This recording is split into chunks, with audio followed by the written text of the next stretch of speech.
The year is negative 5 trillion and England probably wasn't here.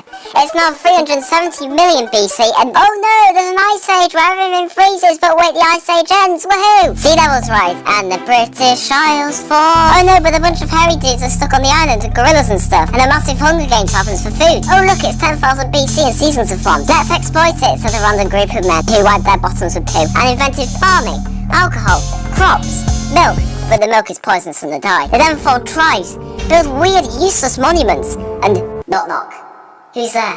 It's the Romans. They aired out Europe and thought, oh, that looks cool, and they took it. Let's invade Britain, says Julius Caesar before getting speared to death and attacked by lightning. Let's invade Britain, said Emperor Caligula, but then he forgot to tell everyone, so he's stuck on the beach by himself. Let's invade Britain, said Emperor Claudius, and he did. No, let's not do that, said Boudicca before burning a couple of villages down before committing suicide. It's now 122 AD and Emperor Hadrian is like, ooh, England's kind of cool and stuff, but Scotland stinks! So they build a 2-inch wall to protect themselves. It's now 410 AD and Huns are invading Europe, literally. Constantine III was like, no, please don't do that. So he questioned himself, what is the most pathetic part of the empire? Britain. So the Romans said, bye-bye Britain, England is all at peace and alone. People have gone back from using a sponge on a stick to poo to wipe their bottoms. Oh look, it's the Saxons, and the Celts, and the Gauls, and the Germans, and the Jutes, and the Angles. They all have a massive war over who rules England and stuff, while St. Augustine comes over while trying to spread Jesus. But it failed, and it took a couple of Africans to finish the job. It's now 610 AD, and there's Celts in the north, and Saxons in the south. Oh no, the Celts were all dead, and there's now just Saxons, in different kingdoms fighting, and stuff. Knock, knock. Who's there?